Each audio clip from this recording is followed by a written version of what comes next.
हो गया था प्रभु जी। हाँ जी, 12 नंबर श्लोक हमारा हो गया था। तो भगवान यहाँ कह रहे हैं, क्या इसका अभिप्राय है इस श्लोक का, कोई बता सकता है शॉर्ट में?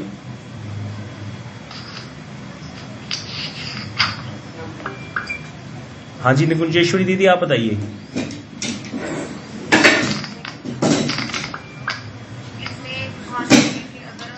भगवान को भोग लगा कर नहीं खाते, ब्राह्मण भी नहीं बोलते, भजन भी नहीं करते, तो हम चोर हैं। जिसने भजन करके हरि को संतुष्ट कर दिया, हमने सब कुछ कर दिया। लेकिन इसका जो यहाँ पर ये श्लोक है, इसका तात्पर्य थोड़ा अलग है। वो बिल्कुल सही आपने जो बोला, यहाँ पर भगवान देवताओं की बात कर रहे हैं कि जो लोग देवताओं को, मैंने कहते ब्राह्मणों को अधिकार दे दिया कि वो यज्ञ करेंगे, जिसके हृदय में कामना है, वो वेद विहित कर्मों को करता हुआ, वेद विहित आचरण करता हुआ काम कर्मी भी है। पुत्र इच्छा है तो पुत्र कामेष्टि यज्ञ करेगा ब्राह्मण के द्वारा, फिर वो देवता क्या करेंगे, प्रसन्न होकर के अभिष्ट भोगों को प्रदान करेंगे। तो जो व्यक्ति देवताओं को प्रदान करके द्रव्यों को अर्पित किए बिना अर्पित नहीं करता, तो वह चोर है। यहाँ पर ये कहा जा रहा है। आपने जो कहा वो आगे की बात है कि हम लोग तो ऐसा नहीं कर रहे, हम तो यज्ञ इत्यादि नहीं कर रहे। हम लोग क्या कर रहे हैं, जो भजन करते हैं वो भजन करते हैं, तो यज्ञ कर रहे हैं, हरि नाम यज्ञ कर रहे हैं और भगवान को भोग लगा करके पाते हैं। तो भगवान ही सब यज्ञों के अधिपति हैं, सबसे बड़े यज्ञ भगवान है, तो वहां पर भी दोष नहीं होता। हमको भी चोर नहीं कहा जाएगा जो भजन करते हैं और भगवान को भोग लगा करके खाते हैं। ये श्लोक का तात्पर्य है। यहाँ पर भगवान कर्म करने का उपदेश दे रहे हैं अर्जुन को। भक्ति की बात तो भी शुरू नहीं हुई, लेकिन हाँ, हमने कल प्रश्न किया था कि हम लोग तो ये नहीं करते, तो फिर जो भक्ति करते हैं उनको लिए ये जरूरी नहीं है। लेकिन यहाँ कह रहे हैं उन लोगों के लिए जो कुछ भी नहीं करते, जो कुछ भी नहीं करते, अर्थात जो कर्म कांड भी नहीं करते। भक्ति तो नहीं करते, कर्म कांड भी नहीं करते। भक्त तो कर्म कांड नहीं करते, कोई बात नहीं, उनको दोष नहीं है। लेकिन जो भक्ति भी नहीं करता और कर्म कांड भी नहीं करता, तो उसका क्या होगा, वो तो फिर चोर है, वो नरक में जाएगा। इसीलिए कह रहे हैं कर्म नहीं करने से दोष होता है। इसे ही स्पष्ट करने के लिए भगवान कह रहे हैं, भाई देवताओं द्वारा प्रदत्त वृष्टि आदि से अन्न आदि का उत्पन्न होता है। जो देवता वृष्टि करते हैं, बारिश होती है तो अन्न पैदा होता है, और उस अन्न का उत्पादन करके 5 महायज्ञों द्वारा देवताओं को बिना दिए जो भोग करता है वह चोर है। तो 5 महायज्ञ क्या है? 5 प्रकार के पापों से व्यक्ति कभी नहीं बच सकता। अगले श्लोक में आएगा, हम इसको पढ़ेंगे अच्छे से। फिर ये 5 यज्ञ हर गृहस्थ करता है, उससे ये 5 पापों से दूर हो जाता है। 5 प्रकार के पाप हर गृहस्थी से होते हैं। इसको हम अगले श्लोक में करते हैं अभी, फिर ये समझ में आ जाएगा ये वाला श्लोक भी। तो यहाँ पर भगवान कह रहे हैं, यज्ञ शिष्टाश्नि संतो मुंचन्ते सर्वकिल विषयी भुंजन्ते ते अघम पापा ये पचंती आत्मकारणात्। तो इस श्लोक का अन्वय कीजिए। किसने हैंड रेज किया था, देख नहीं पा रहा हूँ। प्रभु जी मैं करूं? हाँ जी कीजिए। यज्ञ शिष्टाश्निना संत जग के अभीष्ट को ग्रहण करने वाले साधु सर्व के विषय सभी पापों से मुक्त हो जाते हैं। किंतु जो आत्मकारणात् केवल अपने लिए पचंती पकाते हैं, ते पापा वे दुराचारी अगम पाप को ही भूजते खाते हैं। अनुवाद: जग के विष्ट को ग्रहण करने वाले साधु सभी पापों से मुक्त हो जाते हैं, किंतु जो केवल अपने लिए ही अनादि पकाते हैं वह दुराचारी पाप को ही खाते हैं। तो यहाँ पर भगवान क्या कह रहे हैं, एक तरह से या भगवान कह रहे हैं जो अभी निकुंजेश्वरी दीदी बता रही थी कि भोग लगा करके खाना चाहिए। ये श्लोक आपने महाराज जी के मुख से बहुत बार सुना होगा। मुंजेति तो अगम पापा ये पचंती आत्मकारणात्। वो व्यक्ति जो भगवान को भोग लगा करके नहीं खाता वो पाप खाता है। ये महाराज जी बहुत बोलते हैं श्लोक, सबको जा करके शिक्षा देते हैं कि भैया भोग लगा करके खाओ। क्योंकि वैष्णव संत जब सदगुरु आते हैं ना, तो वो हमको सार दे जाते हैं एक बार में।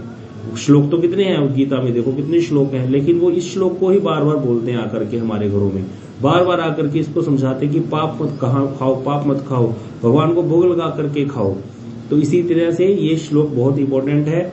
यहाँ पर जो कह रहे हैं, जो वैश्य देवादि यज्ञों के विशिष्ट अन्न का भोजन करते हैं वे पंचसूना के द्वारा किए गए पापों से मुक्त हो जाते हैं। स्मृति शास्त्र में कहा गया है कि 5 प्रकार के पाप गृहस्थियों से ना चाहते हुए भी हो जाते हैं। अब समझिए इनको, जो 5 प्रकार के पाप कौन से हैं? चूल्हा चक्की, ऊखल, घड़ा और झाड़ू, ये सबके घरों में होता है। तो 5 वस्तुओं से क्या होता है, इसको 5 वस्तुओं को ग्रस्त के लिए पंचसूना कहा गया है कि पंचसूना के कारण 5 प्रकार के पाप ग्रस्तियों से हो जाते हैं, जिसके कारण स्वर्ग भी प्राप्ति नहीं कर पाता। सूना का अर्थ होता है पशुओं का वध का स्थान। अब आप कहोगे हम पशुओं का वध कहाँ करते हैं? पशुओं के वध का स्थान अर्थात जहां जीव हिंसा की संभावना रहती है। कोई बता सकता है ये 5 प्रकार की जगहों पर कैसे पाप हो जाता है, कैसे जीव हत्या हो जाती है? चूल्हे पे, चक्की पे, ऊखल पे, घड़े पे और झाड़ू पे। हाँ जी संजय प्रभु आप बताइए।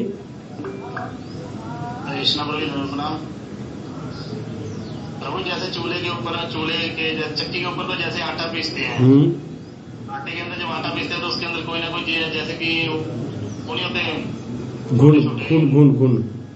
हाँ जी वो आ जाते हैं आटा, ठीक है। चक्की हो गया, और आगे चूल्हे पे? चूल्हे पे भी प्रभु जी हमारा मान लो रोटी बनाते हैं तो उसके अंदर जो कहने मतलब सूक्ष्म रूप में जो दिखनी, हाँ, पतंगे इत्यादि होते हैं वो मर जाते हैं। ऊखल, और ऊखल के अंदर भी प्रभु जब हम कुछ कूटते हैं तो उसके अंदर भी तो हो गया। बिल्कुल सही है। तो घड़े में भी ऐसे ही होता है, ऐसे घड़े के अंदर भी होता है, पानी के अंदर भी पैदा हो जाते हैं कीटाणु। और झाड़ू लगाते हैं प्रभु जी, उससे कीड़ी आ गई जो कि हम करना नहीं चाहते, उसको मारना नहीं चाहते, फिर भी कहने मतलब कीड़ी है जो झाड़ू के अंदर मर जाती है, चींटियां इत्यादि मर जाती हैं। और भी कई जो है छोटे छोटे कीट होते हैं, मकड़ियां होती है जाले वाली, पता नहीं चलता एकदम से हाथ पड़ जाता है, मकड़ी इत्यादि मर जाती है, मच्छर इत्यादि और भी बहुत तरह के होते हैं जो हमें पता नहीं चलता। 5 प्रकार के पाप गृहस्थियों से हो जाते हैं। तो इसीलिए आप जो पहले बता रहे हैं ना प्रभु जी, भोग लगा के, तो चलो घर पे हम सब भोग लगा के खा रहे हैं प्रभु जी, मान लो एक वैसे पूछ रहा हूँ मैं, अभी मान लो कोई बाजार के अंदर गया है, उसके अंदर मान लो उसका किसी का बिस्किट खाने का मन कर गया और वो बिस्किट लेके बाजार से खा रहा है प्रभु जी, उसका भोग फिर ऐसे होता है। देखो इसमें एक समझने वाली चीज ये होती है कि दोनों चीजें हैं। एक तो ये कि भगवान को स्मरण करके खाओ, ठीक है, उसमें हो गया, आपका दोष नहीं है। दूसरी बात, जब किसी व्यक्ति ने कंठी ही पहन ली है, गले में कंठी पहनने का अर्थ क्या है? हमने तुलसी जी को कंठ में धारण कर लिया।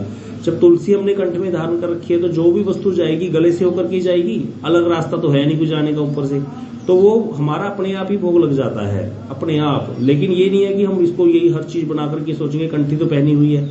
जब हम घर में कुछ बनाएंगे तो उसको हम भगवान को भोग लगाएंगे, दे करके ही भगवान को प्रसाद फिर पाएंगे उसका भोग लगा करके।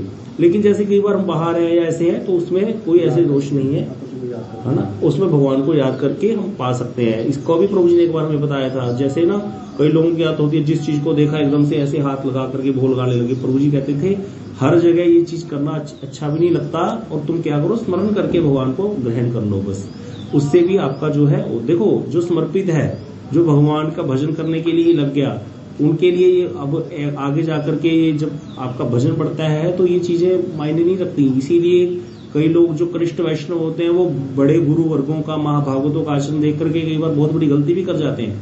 हम गए गुरु जी के पास, जाकर के डिब्बा रख दिया और गुरु जी ने देखा नहीं, किसी को भोग नहीं लगाया और सब सीधा बांटना शुरू कर दिया और अपने आप से भी लेकर के पा लिया। अरे एकदम से अपराध, अरे देखो गुरु जी भोग ही नहीं लगाया, ऐसे ही खाने लग गए, सबको ऐसे ही बांट दिया। तो यहाँ पर ये हो गया अपराध हमसे, क्योंकि वो जिस लेवल पर हैं हम वहां पर नहीं पहुंचे हैं अभी। तो इसीलिए उनके द्वारा जो हाथ में लगाने से ही ठाकुर, वो तो हर समय समर्पित है, जो समर्पित है उसके द्वारा कोई पाप नहीं होता है। इसकी आपको एक छोटी सी बात बताता हूँ। एक बार क्या हुआ कि शिला भक्ति रक्षक श्रीधर गोसाई महाराज जी और मेरे परम गुरु शिला भक्ति माधव गोसाई महाराज जी किसी उत्सव में गए हुए थे। प्रभुपाद जी ने एक मठ बनाया था आसाम में या कहीं पे, तो वहां पर विग्रह स्थापना थी। तो पहले ही ये लोग पहुंच गए और जाकर के इन्होंने सारी सेवाएं शुरू कर दी। और जाकर वहां पर क्या हुआ कि जो मंदिर में अंदर ठाकुर जी की स्थापना करनी थी उसकी सारी तैयारी भक्ति रक्षक श्रीधर गोसाई महाराज जी ने करी। तो उन्होंने सारा कुछ किया और उनसे क्या हो गया, सारी तैयारी करते करते लास्ट में होता है कि जो आचार्य मतलब उनके गुरुदेव प्रभुपाद जी ने आना था तो उनके लिए उनको रखना चाहिए था कुछ, अर्थात माला इत्यादि रखनी चाहिए थी ताकि विग्रह की प्रतिष्ठा के समय बाद में माला पहना दें, इससे प्रतिष्ठा पूर्ण होगी। लेकिन उन्होंने जैसे वो सेवाएं सारी कर रहे थे, सारे काम करते करते उन्होंने माला भी पहना दी विग्रह को। जब प्रभुपाद जी मंदिर में अंदर गए तो बाहर ऐसे करते हुए बाहर आ गए, कहते हुए कि मेरे लिए तो कोई सेवा ही नहीं बची, हाँ, और ऐसे कहते हुए बाहर चले गए। इस बात को सुनकर के भक्ति ऋषि श्रीधर महाराज जी को बहुत ज्यादा कष्ट हुआ। उनको लगा मेरे से बहुत बड़ा अपराध हो गया कि मैंने तो प्रभुपाद जी के लिए कोई सेवा ही नहीं छोड़ी। मतलब उनको माला तो उनको ही अर्पित करानी चाहिए थी, विग्रह को, श्री विग्रह को माला भी अर्पित करा दी, सारे काम खत्म करते करते सारी बाकी तैयारी उनको करनी चाहिए थी, लेकिन ये रह गए।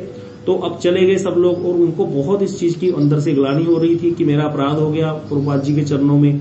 अब क्या हुआ, उन्होंने मेरे परम गुरुदेव को कहा कि आप बात करो मेरे लिए कि मेरे लिए क्षमा याचना करो, मैं इस अपराध को कैसे क्षमन करूं, मेरा मन में बहुत ग्लानि हो रही है और मेरा भजन भी नहीं हो रहा। तो उन्होंने जब लेटर लिख के भेजा तो प्रभुपाद जी ने इतना सुंदर उसका उत्तर दिया, बोले देखो जो शरणागत है उससे कभी कोई अपराध हो नहीं सकता, और जो शरणागत नहीं है उसकी सारी क्रियाएं ही अपराधजनक है।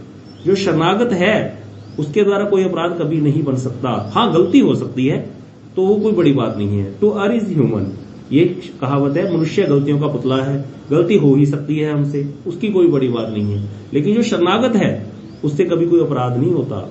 हाँ, गलती हो सकती है।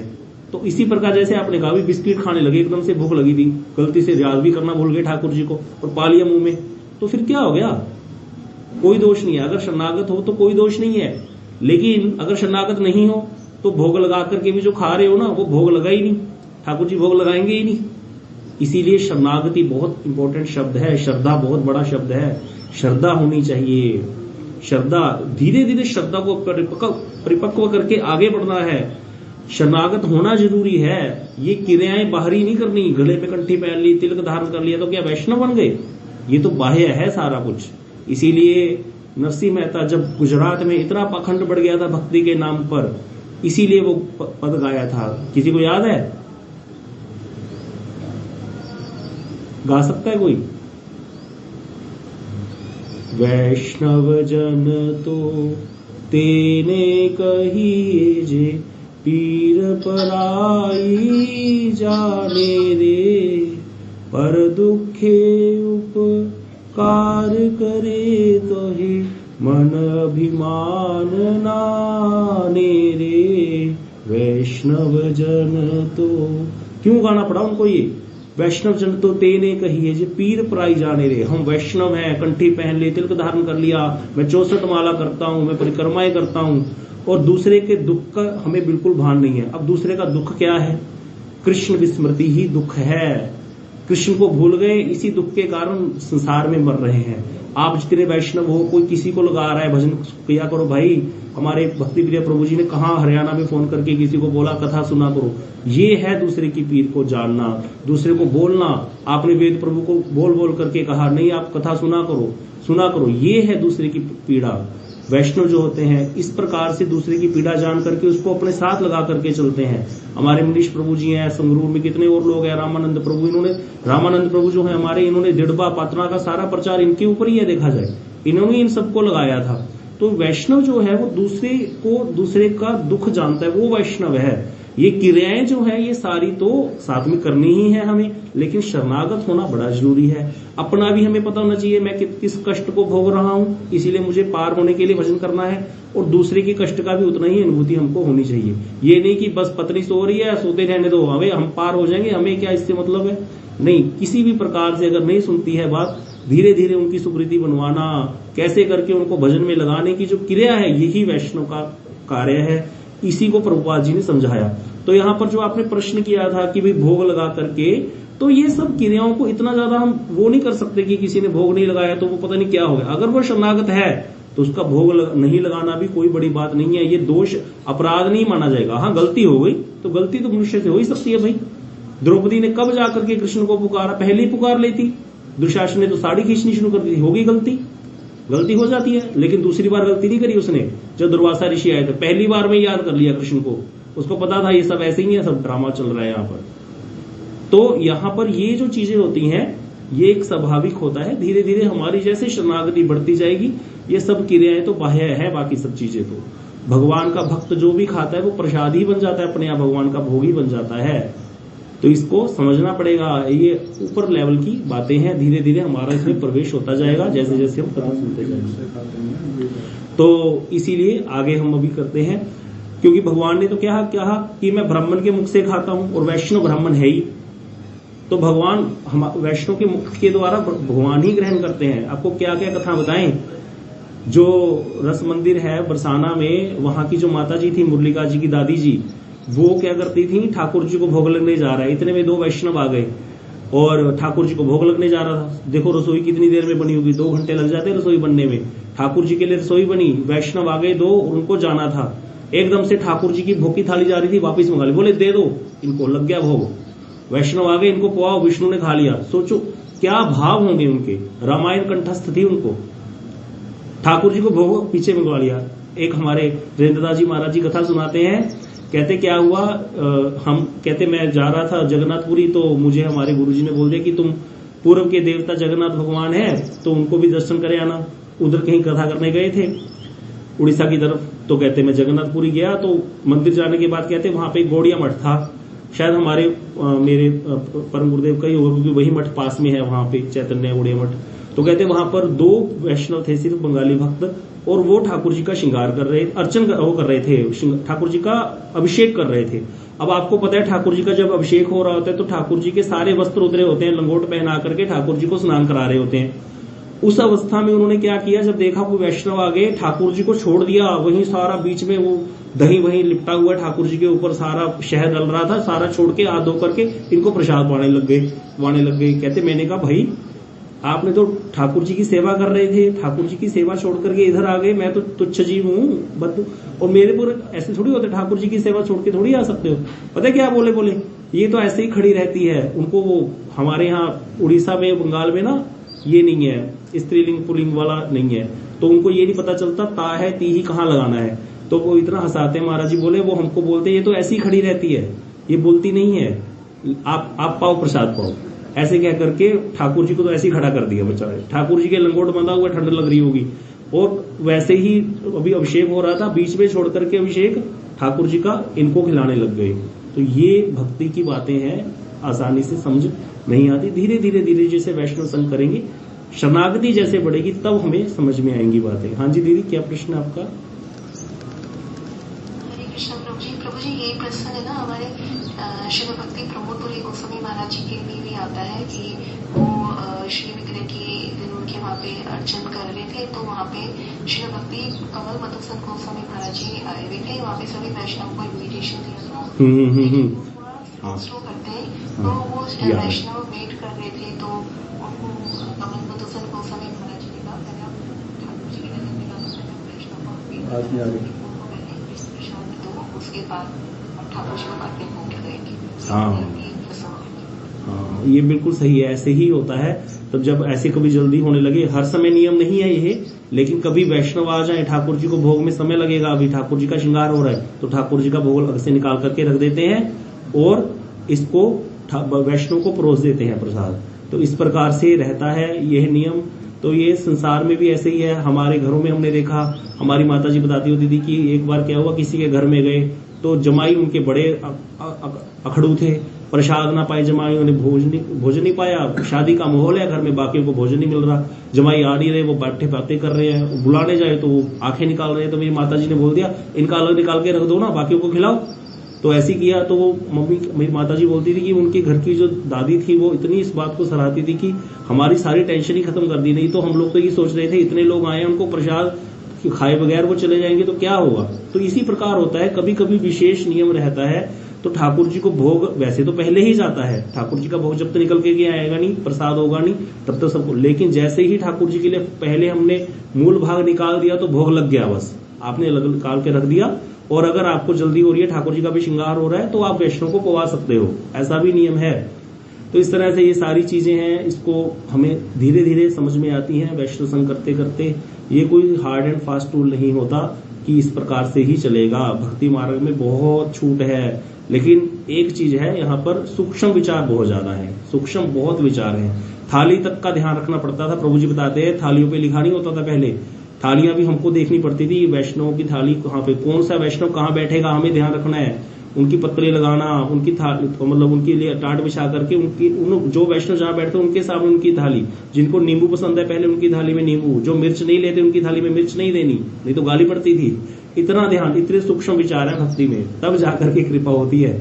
इतनी कथाएं बताते हैं प्रभु जी हमें, मतलब हम तो सोचते हैं हम तो कुछ करते ही नहीं है, नहीं कर सकते हैं, हमारी तो श्रद्धा ही खराब हो जाएगी ऐसे कि ये बताओ इनके अपने ही ठाट बड़े बैठे हैं, हम तो ऐसे सोचने लग जाएंगे ये भजन करने आए यहाँ पर, ऐसे सोचने लग जाएंगे। हमारे तो 1 मिनट में, क्योंकि ज्ञान ज्यादा हो गया है, भक्ति करी नहीं, साधु संग किया नहीं, ज्ञान होता जा रहा है बस, तो ऐसे ज्ञान का क्या फायदा। साधु संग में समझ में आती है वस्तुएं जाकर के। तो आगे यहाँ पर ये कह रहे हैं गुरुदेव, विश्व देव संबंधी यज्ञ होम आदि को वैश्व देव कहते हैं। यहाँ पर बता रहे गृहस्थों के लिए ओखली, जानता, चूल्हा, जल पूर्ण कलश और झाड़ू, ये 5 अनजाने में जीव हत्या के स्थान है। जो लोग अपने लिए भोजन पकाते हैं वे उन पापों से लिप्त हो जाते हैं, लेकिन जब भगवान को अर्पित करके वे अपने कर्मों का अनुष्ठान करने पर भी स्वर्ग लाभ नहीं करते। अगर ऐसा कोई व्यक्ति कर्म करे, वेद विहित कर्म भी करेगा, लेकिन भगवान को भोग नहीं लगाता, अपने लिए खाता है, तो वहां पर वो क्या हो गया, उससे पाप हो गया। स्मृति शास्त्र में पंच सूनाकृत पापों के लिए पंच यज्ञ का विधान दिया गया है, जो हमने ऊपर सुना था। 5 प्रकार के यज्ञ करते हैं गृहस्थ लोग, तो उससे क्या होता है, अध्यापन ब्रह्म यज्ञ, वो निकालना एक बार दोबारा उसको करवा देते हैं। वो 5 यज्ञ कौन कौन से देख लो, यहाँ पर ये नीचे है।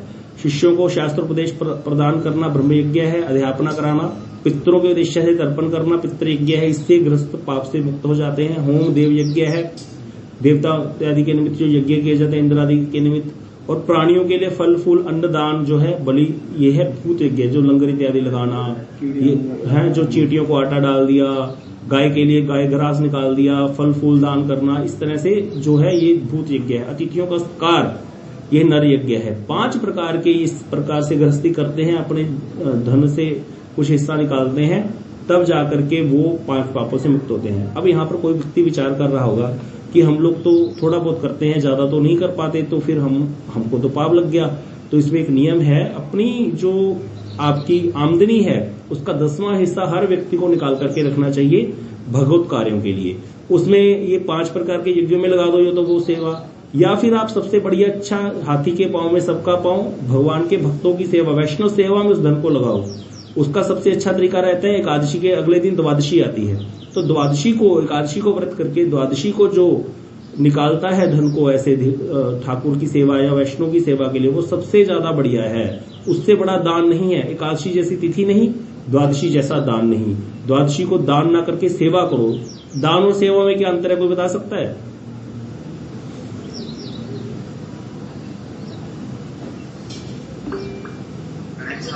हाँ जी सुनीता दीदी आप बताइए।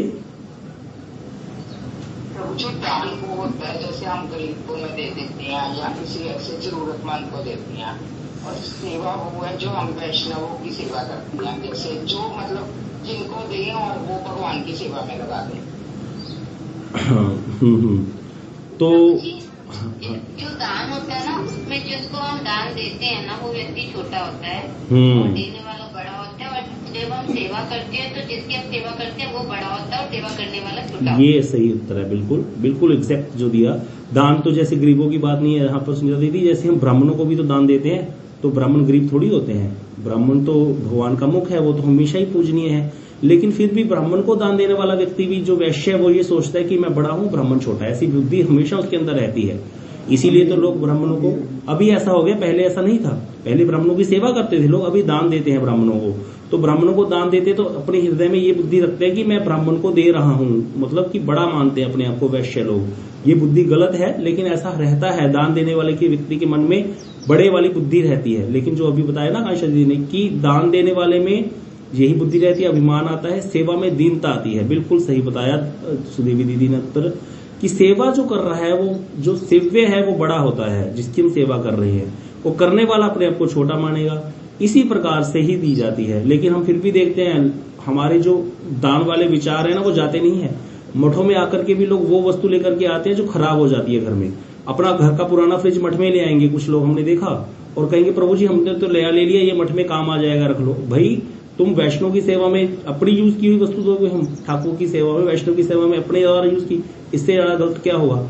हम लोग तो वैष्णव का उचिष्ट खाने वाले हैं, वैष्णव का, भगवान का उचिष्ट हमको ग्रहण करना चाहिए एक व्यक्ति को, तब जाकर के उसका कल्याण होगा। और हम अपना उचिष्ट उनको प्रदान कर रहे हैं। कभी भी ये गलती किसी को नहीं करनी चाहिए कि अपनी पहनी हुई वस्तु हम किसी श्रेष्ठ वैष्णव को दे दें। अपने से छोटे वैष्णव को, निमन जो कनिष्ठ है उसको, तो अपने से कनिष्ठ वैष्णव को, कनिष्ठ निमन का अर्थ कनिष्ठ मतलब कि अभी जिसमें भक्ति में प्रवेश किया है उसको तो हम अपनी कोई पहनी हुई वस्तु दे सकते हैं या अपनी यूज की हुई, लेकिन अपने से बड़े श्रेष्ठ वैष्णव को, वरिष्ठ वैष्णव को कभी भी अपने द्वारा प्रदत्त जो इस्तेमाल की हुई वस्तु है वो नहीं देनी चाहिए। इससे अपराध होता है, बहुत बड़ा अपराध होता है इससे। और वैष्णव को हमेशा अच्छी ही वस्तु प्रदान करनी चाहिए क्योंकि वो हमारे सेव्य हैं। भगवान को भी इसी प्रकार बढ़िया से बढ़िया वस्तु भगवान को भोग लगती है, बढ़िया से बढ़िया चीज भगवान की सेवा में जाती है, ऐसा ही नियम है। तो सेवा और दान में यही अंतर है। तो अपनी जो आमदनी है उसका 10वां हिस्सा वैष्णवों की और भगवान की सेवा में देने से परम कल्याण होता है, परम कल्याण। कितने ही प्रकार के कर्म बंधन नाश हो जाते हैं, कितनी ही भक्ति में प्रगति होती है। शरणागति जिसकी हम चर्चा कर रहे थे वो अपने आप आ जाती है, शरणागति अपने आप आ जाती है। इसीलिए हमने तो देखा कई लोग बेचारे ज्यादा भजन तो नहीं करते होते, लेकिन उनकी एक आदत होती है, मठ में आएंगे तो खाली हाथ नहीं आएंगे, आते हुए कुछ ना कुछ फल ले आएंगे, कुछ सेवा के लिए वैष्णव की कोई वस्तु ले आएंगे। इससे वो क्या होता है, देखो वैष्णव कोई बैठे नहीं है भूखे या कोई भगवान बैठे हैं भूखे, वो तो सबको देने वाले हैं हमको। लेकिन एक देने लेने से क्या होता है, प्रेम तो बढ़ता ही है। हमने देखा संसार में, हम अपने पड़ोसियों के घर में खीर की एक कटोरी दे आते हैं, क्या वो खीर के भूखे बैठे होते हैं? अरे भाई सबके घर में बहुत माल पड़ा है, कोई दिक्कत थोड़ी है, लेकिन प्रेम बढ़ता है देने लेने से। संसार में भी हम देखते हैं ना, किसी को भोजन पे बुला लिया, उनको भोजन कराया, थोड़ा बहुत दे दिया, ले लिया, इससे प्रेम बढ़ता है देने लेने से। तो वैष्णव से देना लेना करना पड़ता है, तभी वैष्णव ददाती प्रतिगृह्णाति, ये बहुत अच्छा है। ये 6 सत्संग में आता है, वैष्णव से देना भी चाहिए वैष्णव को और उनसे लेना भी चाहिए। अगर वो हमको कोई वस्तु प्रदान करते हैं तो उसको प्रेम पूर्वक ग्रहण कर लेना चाहिए और उनकी जरूरत की वस्तु उनको देनी चाहिए। इससे क्या होता है, भक्ति में बहुत जल्दी प्रगति होती है। ये 6 सत्संग में आता है। तो यहाँ पर यही भगवान कह रहे हैं कि भैया भगवान को जो भोग लगाकर खाता है और जो सेवा में धन को अपने लगाता है वैष्णव की, उसके ये 5 प्रकार के जो उससे जाने अनजाने पाप हो रहे हैं वो अपने आप ही नष्ट हो जाते हैं, इसमें कोई दोष नहीं रहता। इस समय हो गया है, आगे इस कथा कल करेंगे। वांछा कल्पतरुभ्यश्च कृपा सिंधुभ्यश्च पतितानां